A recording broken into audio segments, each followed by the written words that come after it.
Monsieur le Président, Mesdames et Messieurs les membres du jury, Mesdames, Messieurs, toute ma vie, je me suis fait une certaine idée de l'état de droit, celui qui protège, celui qui établit la valeur cardinale de la liberté et chérit l'égalité, celui qui refuse de trier, de diviser, de segmenter, celui qui, arraché par les peuples sur leurs conditions, permet d'instaurer la dignité humaine pour tous, en élevant la condition humaine tout entière. Celui qui proclame que chaque individu possède par essence des droits et libertés fondamentaux, inaliénables. Celui qui, tel un phare, éclaire de ses faisceaux ardents la longue nuit des hivers, sans lendemain. La lumière n'est pourtant jamais éloignée de l'obscurité. Et je veux vous parler des lumières de Mahsa Amini, alors jeune étudiante iranienne de 22 ans. Oui, je veux vous parler de ces lumières, ou plutôt de leurs souvenirs, car les siennes se sont éteintes sur le bitume d'une rue de Téhéran. Les ténèbres se sont renfermées sur elle un certain 13 septembre 2022. Arrêtée pour port de vêtements inappropriés par la police des mœurs, puis tabassée à même le sol. Elle décédera le 16 septembre, après 3 jours de coma, de fractures osseuses, d'hémorragie interne et d'œdème cérébral dû à des coups portés à la tête. L'indicible, l'insondable, l'assourdissant murmure des souffrances imprègne encore la longue agonie de Mahsa, dont le crâne a été fracassé parce que mal voilé. Fracassée parce qu'elle savourait le plaisir simple de se retrouver avec sa famille, de leur confier les envies et désirs d'une jeune femme de son âge. Fracassée parce que mal couvert par l'obscurantisme religieux qui appréhende le corps des femmes et veut les rendre anonymes, invisibles, des objets de honte que l'on promène par accoutumance et obligation. Fracassée parce que le communautarisme religieux ne connaît aucune limite lorsqu'il est érigé en institution nationale. Fracassée pour une mèche de cheveux. Car c'est de cela qu'il s'agit, soumettre l'apparence à un vêtement opaque pour que le corps disparaisse, se généralise en supprimant toute singularité physique. Soumettre toute individualité féminine dans l'espace public afin de satisfaire le plus bas instinct du sentiment de toute puissance des hommes. Lorsqu'il est contraint, comme en Iran, il symbolise le marqueur principal d'un État religieux où l'ultra-conservatisme domine toutes les sphères de la vie privée, du fort intérieur aux vêtements, de la pensée à l'apparence. Tout cela est rendu possible par la charia, permettant à la moralité de la République islamique de s'imposer à tous et a fortiori à toutes. Car, dans l'Iran des mollahs et du guide suprême, une femme est considérée comme un demi-homme, un sous-citoyen, qui doit d'abord recueillir l'accord de son mari pour travailler, voyager ou ouvrir un compte bancaire.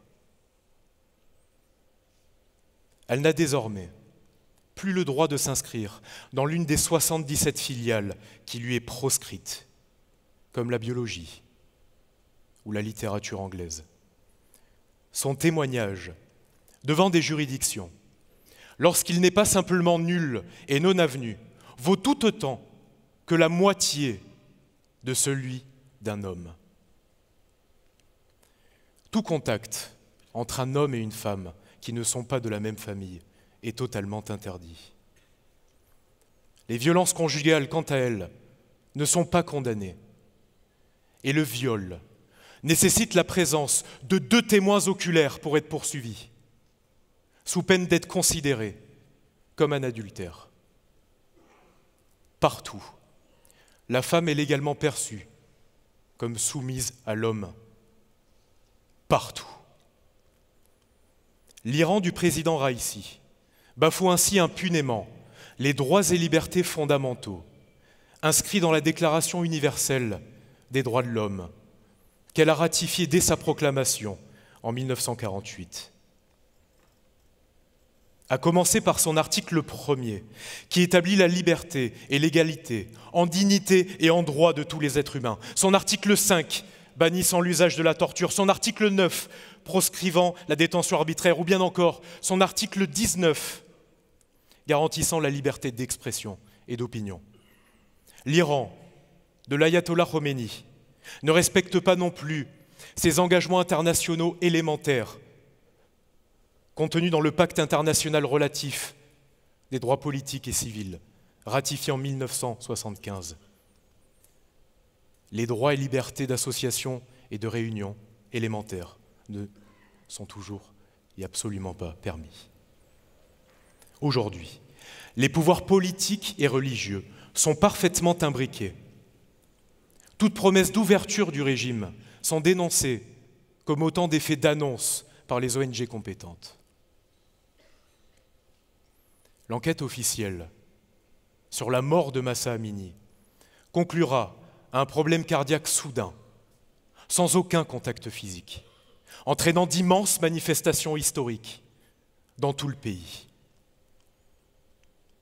De tout mensonge, l'oppression s'accommode, cacher la vérité pour protéger un système, c'est insulter l'intelligence des peuples épris de liberté.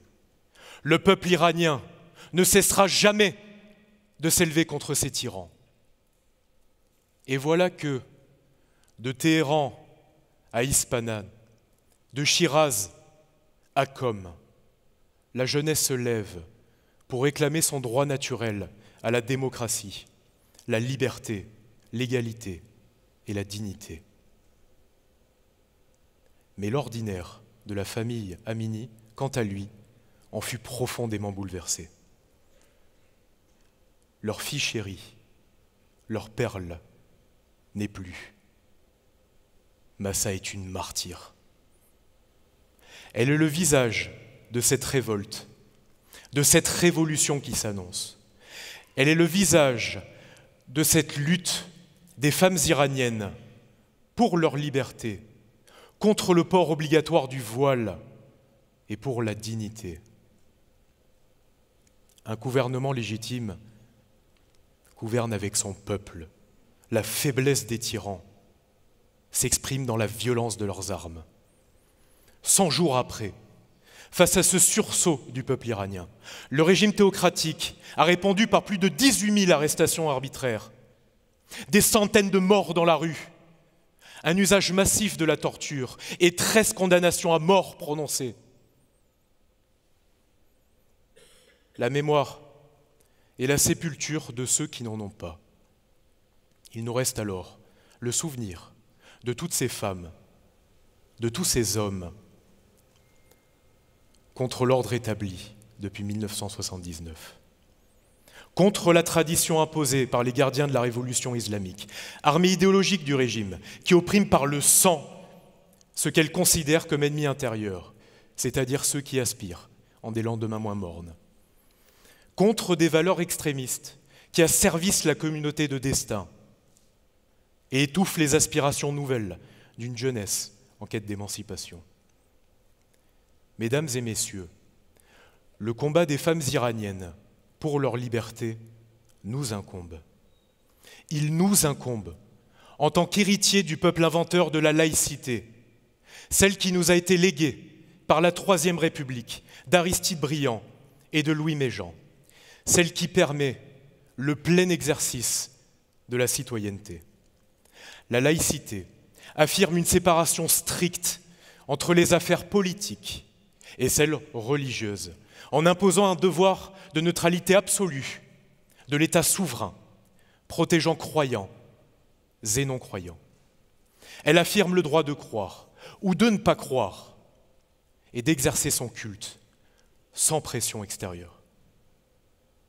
Cet immense progrès social, dans la droite lignée des Lumières, est aujourd'hui plus que jamais menacé, comme il a disparu en Turquie, par les mêmes adversaires qu'en 1905, que sont les fondamentalistes religieux. Il s'agira de la défendre partout et en tout lieu, car elle signifie la grandeur de l'humanité, dans laquelle Mahsa Amini s'inscrit. Mahsa Amini est de ceux qui ne plient pas face à l'immondice.